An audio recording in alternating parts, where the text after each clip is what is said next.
본격 민주당 관점 정치 채널 발을정 다스릴지 시작합니다. 어제 아쉬운 소식이 있었죠. 한동훈의 패소할 결심의 정치쇼, 결국 원하는 대로 한동훈이 져서 결국 윤석열의 징계가 부당하다라는 2심 판결을 받아냈습니다. 하루가 지나니까 이제 그거에 대한 관련된 괜찮은 기사들이 나오고 있는데, 경향신문에 이혜리 기자가 잘 정리를 했어요. 그래서 오늘 이 기사 소개시켜드리겠습니다. 윤 대통령 측 증인신문 70분 할 때 한동훈 법무부 7분 하고 끝내. 어제도 간단히 말씀드렸죠. 소극적으로 대응했다. 그럼 어떻게 소극적으로 했는지 오늘은 아예 한 꼭지를 잡아서 설명을 해드리겠습니다. 1심에서는 징계 사유를 살펴봤어요.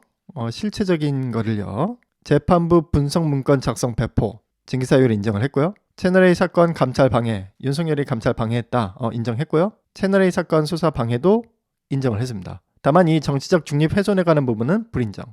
자, 그런데 이번 2심에서는요, 절차적 위법으로 아예 이런 실질적인 건, 이런 실체적인 진실은 판단조차 하지 않았습니다. 자, 그 시작은 이거죠. 윤석열 징계의 타당함을 입증해야 되는 법무부가 돌연 기존 대리인들, 1심에서 승소한 변호사들이죠. 이 사람들을 전부 다 잘랐습니다.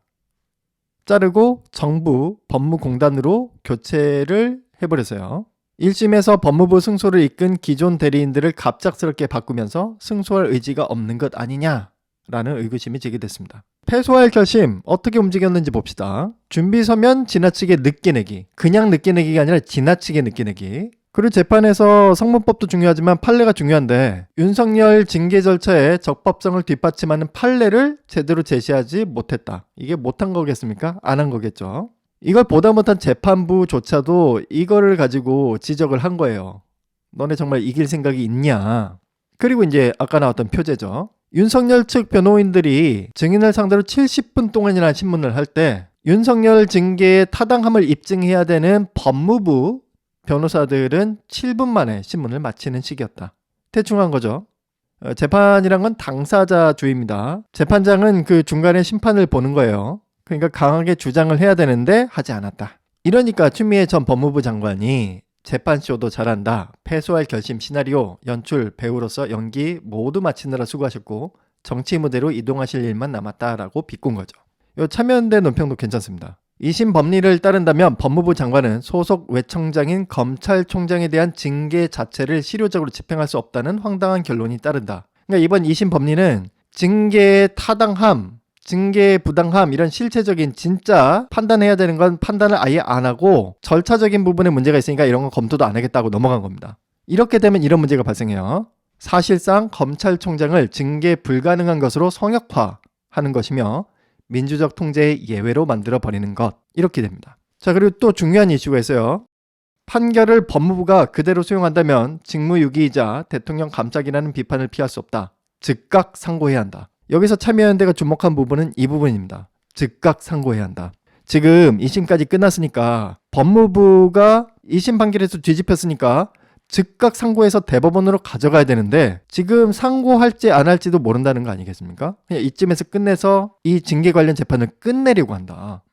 정말 도둑놈들이죠. 이 기사를 취재한 경향신문의 이혜리 기자는 법무부의 소극적 소송 대응을 중점적으로 취재를 했지만 제 생각은 좀 살짝 다릅니다. 서울고법 행정 1-1부 심준보, 김정호, 이승헌 부장판사들의 판결 성향에 문제도 있지 않았나라는 생각이 강해요. 법리라는 게 여러분들이 아시는 것처럼 정치와 완전 분리되지 않습니다. 법리와 정치가 완전히 분리될 수 있다라는 거는 일종의 환상이에요. 똑같은 사안을 놓고도 진보냐 보수냐에 따라서 법리가 서로 다른 방향으로 뻗어나갑니다. 사람을 판단할 때는 늘 말보다는 행동을 판단해야 되고, 그럼 서울고법 행정 1-1부가 어떤 재판분지를 벌이면 판결을 보면 됩니다. 그래서 심준보, 김정호, 이승환 판사에 대한 판결을 검색을 해봤어요. 이런 게 나옵니다. 삼성 SDS 1490억 법인세 소송 항소심 승소. 삼성 SDS의 손을 들어줬죠. 대기업. 대원 영훈국제중 2심 써도 지위 유지. 교육청 또 패소.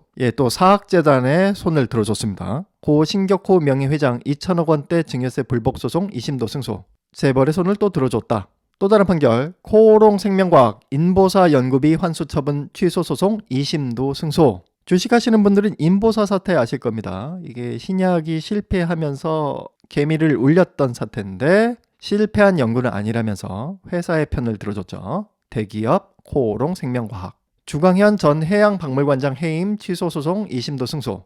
이 사람이 직원 채용 과정에 부당하게 개입했다는 비위 신고를 넘겨받아서 복무감사를 진행한 끝에 징계를 한 건데 이거를 엎어버린 겁니다.